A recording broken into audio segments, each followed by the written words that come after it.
Nggak boleh jujur ya Bu. Kan mau nggak mau kan kita harus pulang jam 4 ya Bu. Mau nolak juga nggak bisa kan.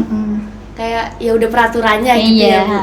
Nah mungkin kan anak-anak jam 2 ke bawah itu mungkin udah fokusnya udah buyar gitu. Kayak udah gak bisa fokus ke itu. Kalau misalkan kayak habis jam 2 itu ada acara ekstra atau apa itu gimana Bu?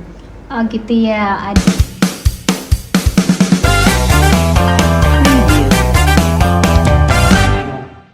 Assalamualaikum warahmatullahi wabarakatuh. Kembali lagi bersama Bisa Podcast Bisa SMK Negeri 1 Cepu. Bersama saya Nazifa.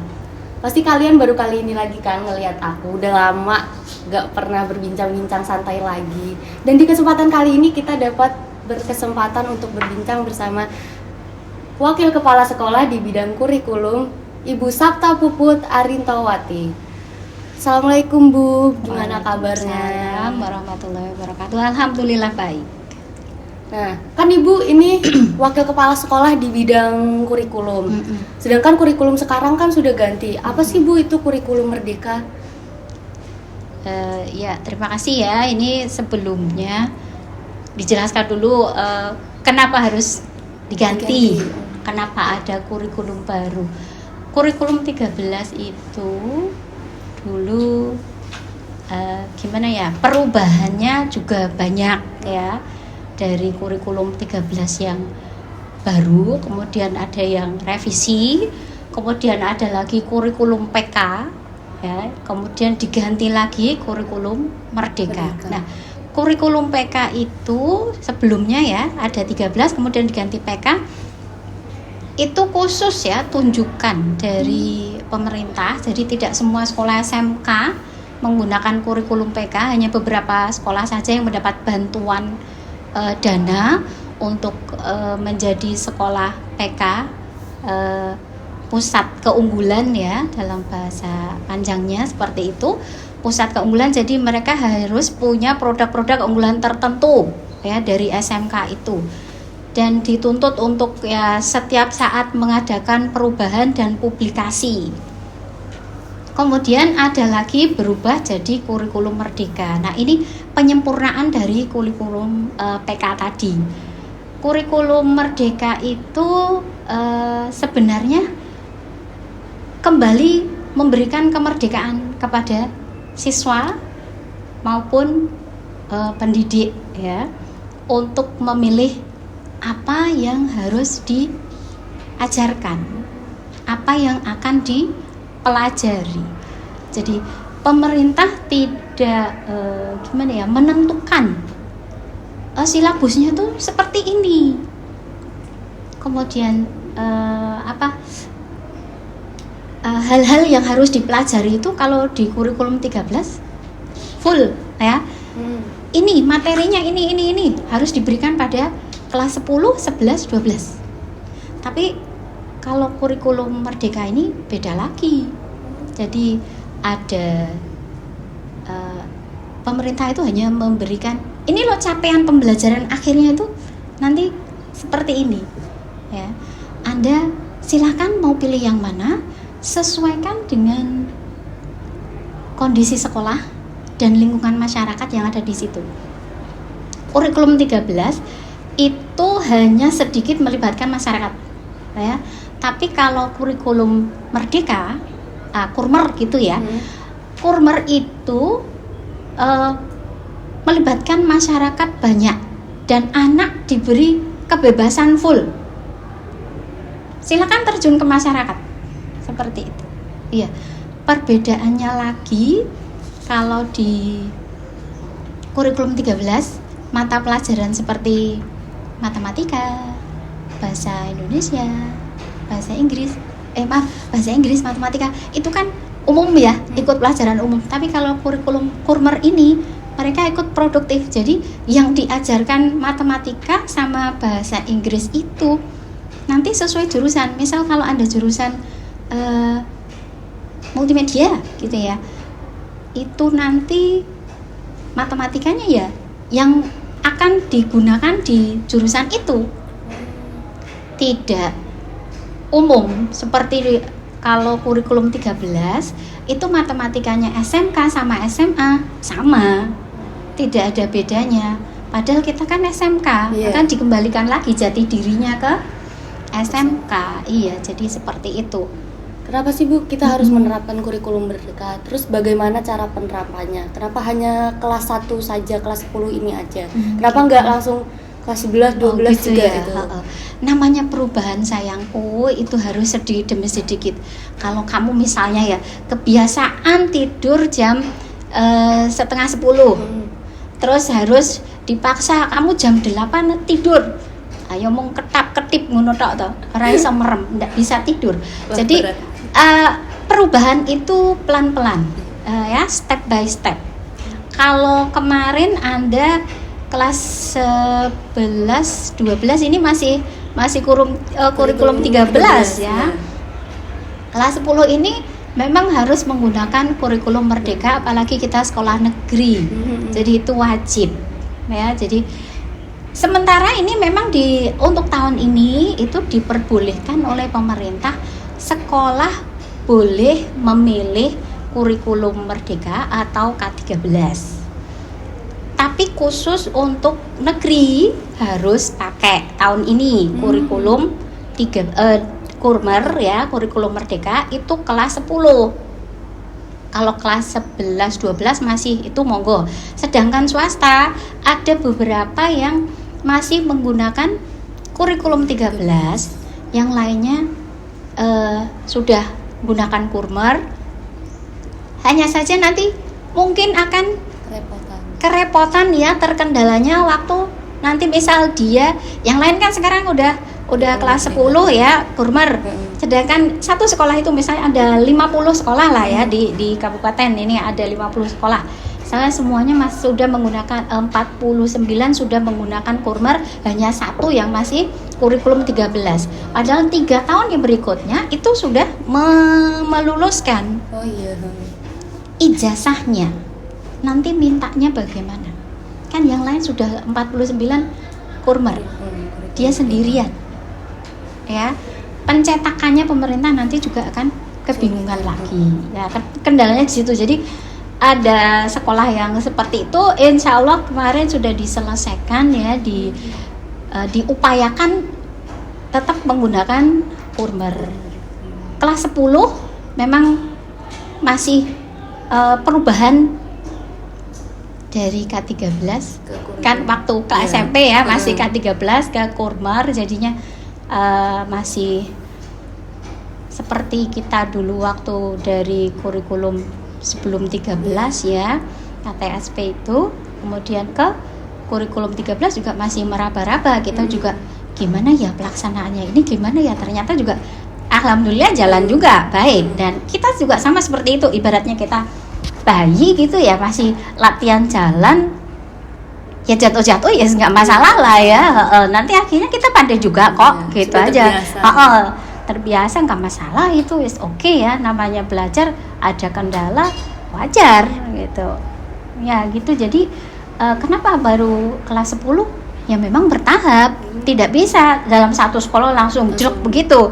Kalau perubahannya langsung jelek, kamu kelas 10, 11, 12 harus padahal rapot yang dulu itu masih K13 kan, K13 kan nggak bisa langsung jelek diganti terus nanti rapotnya bagaimana bentuknya, berubah lagi kan nggak enak. Nah, seperti itu banyak terjadi perubahan, jadi udah beda. Ada perubahan jam pelajaran nggak sih? Pastinya ada ya. Untuk ini perubahannya mata pelajaran dulu ya. Mata pelajarannya di Kurmer itu nanti dipersempit ya. Yang diberitahu ini yang kita tahu ya, praktek sekarang itu kelas 10 ada PIPAS ya, PIPAS, kemudian ada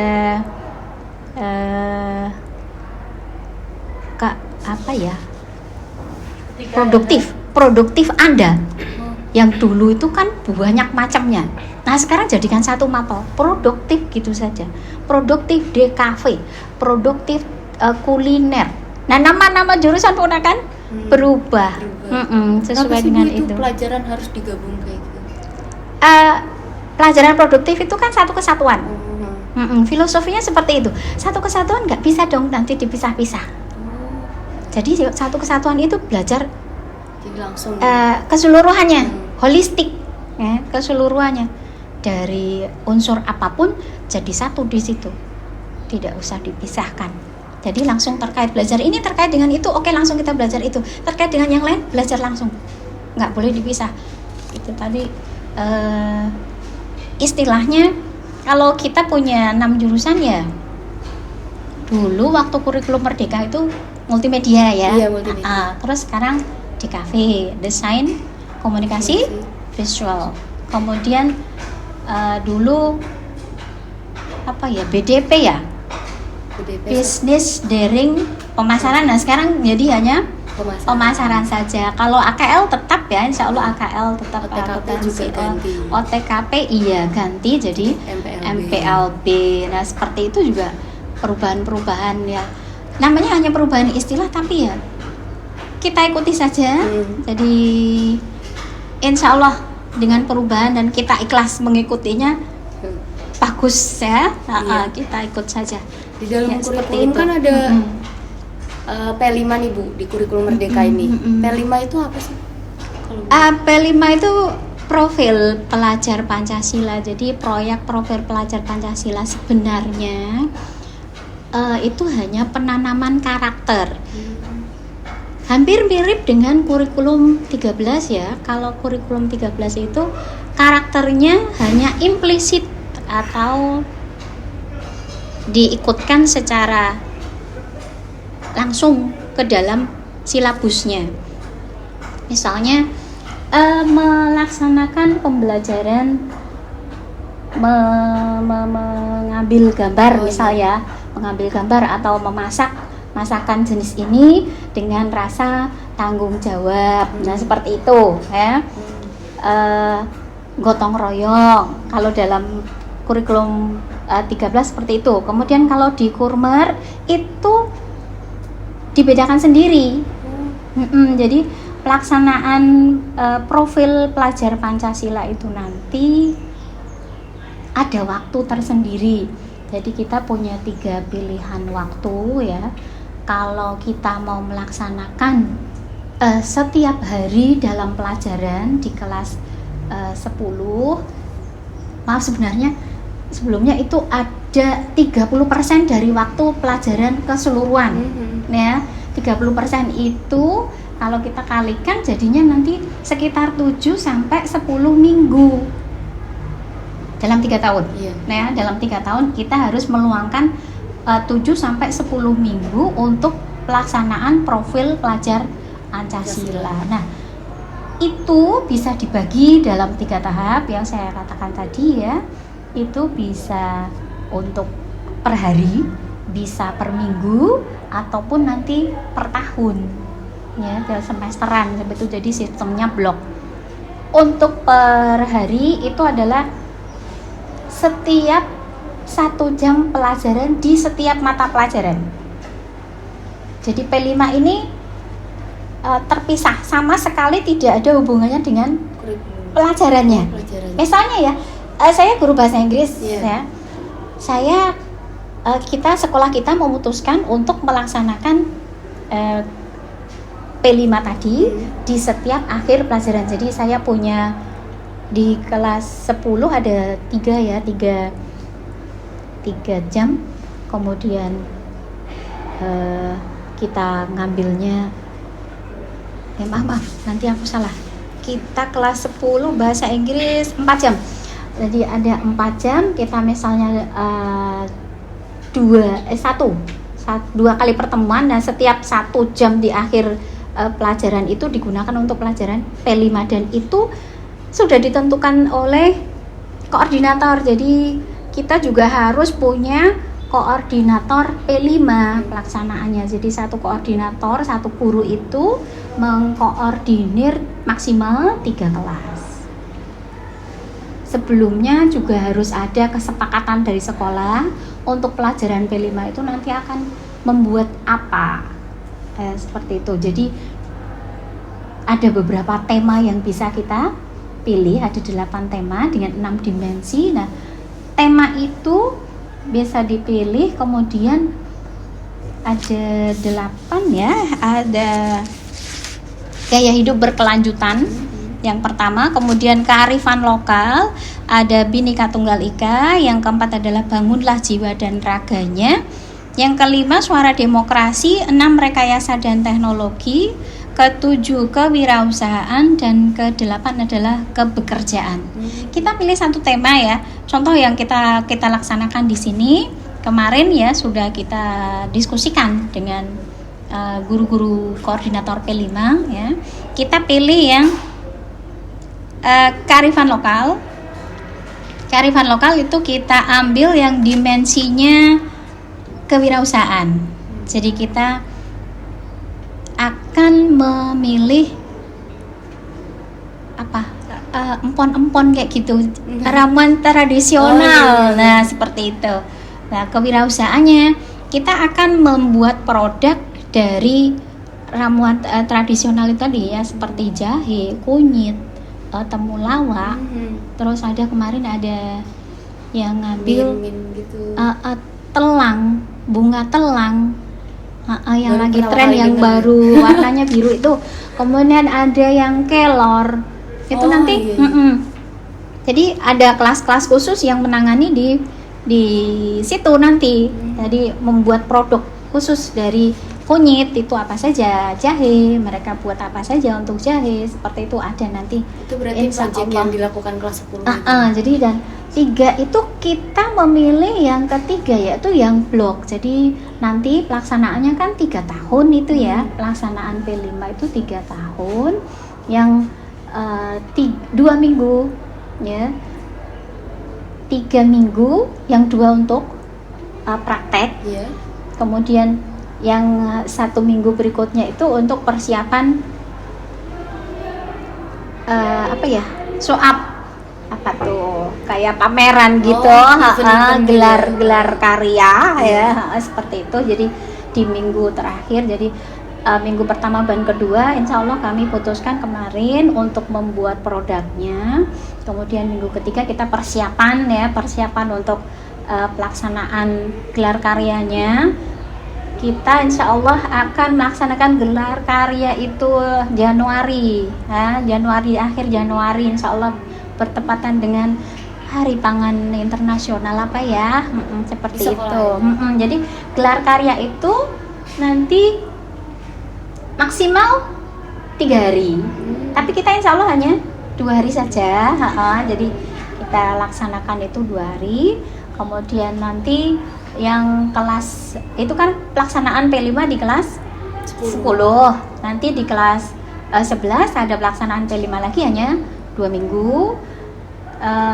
Tidak usah gelar karya ya. Kemudian di kelas 12 juga nanti ada 2 minggu dan tidak harus menggelar karya lagi. Pokoknya hanya melaksanakan saja, ada dokumentasi. Dan kemudian untuk penilaian P5 itu nanti ada di akhir tahun, jadi di semester genap saja. Walaupun pelaksanaannya mungkin ada yang melaksanakan di semester gasal, tetap pelaksanaan penilaian ada di akhir tahun pelajaran, akhir tahun semua. Ada hambatan-hambatan? Banyak. Selama terjadinya banyak. Jadi karena kita namanya baru ya, kita masih meraba-raba ya, kita belajar dari sana sini, ikut diklat lah, ikut beberapa sosialisasi seperti itu, kita gabung sana sini ya alhamdulillah gitu ya, karena sama-sama nggak taunya, sama-sama belajar, kita sharing bareng-bareng, kita seperti itu. Kemudian untuk pelaksanaannya ke anak, nah ini kadang mau melaksanakan itu, namanya anak, kita tahu ada yang anak tuh kreatif ya, kreatif, dan mereka punya bakat yang harus dikembangkan. Hanya kadang guru itu kurang memahami maunya anak berbuat sesuatu pasti punya alasan. Iya. Tapi kadang kita menjustis, bocah nakal banget gitu, padahal tidak seperti itu mereka melakukan itu pasti punya alasan. Jadi kalau kita dekati, ada apa? Kenapa melakukan ini? Pasti mereka punya alasan untuk itu. Jadi kita harus memahami juga, menyelami itu.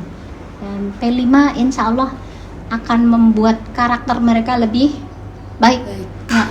Gitu. Kita percaya penuh pada mereka, dan pada saat gelar karya nanti pun guru pendidik nggak boleh turun tangan. Jadi hanya mengkoordinasi atau mengarahkan saja. Semua yang menangani itu anak. Jadi semua, dari mungkin penggalangan dananya, bagaimana membuat promosinya agar produk itu dikenal dan diketahui masyarakat, terjual dengan bagus, seperti itu. Namanya berkewirausahaan juga harus bisa, seperti itu. Mbak boleh jujur ya Bu, kan mau nggak mau kan kita harus pulang jam 4 ya Bu. Mau nolak juga nggak bisa kan. Kayak ya udah peraturannya gitu ya Bu. Nah mungkin kan anak-anak jam 2 ke bawah itu mungkin udah fokusnya udah buyar gitu, kayak udah gak bisa fokus ke itu. Kalau misalkan kayak habis jam 2 itu ada acara ekstra atau apa, itu gimana Bu?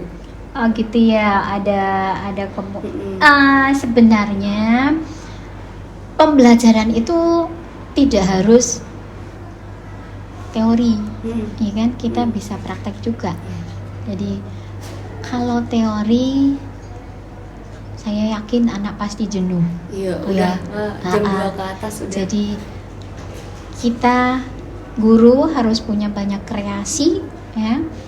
Bagaimana mengkondisikan anak agar tetap bisa fokus dan antusias ikut pelajaran. Tidak membebani, jadi membuat pelajaran jadi enjoyable, ya, bisa diikuti, tenang, nanti anak juga akan masuk, iya, walaupun dengan sisa-sisa tenaga yang ada, ya, sudah sore hari, nggak fokus lagi. Apalagi kalau kelas 11 sudah ramai, seperti itu, yes, nggak masalah. Semua insya Allah bisa diatasi seperti itu. Kita ikhlas saja laksanakan, ya, bagaimanapun itu.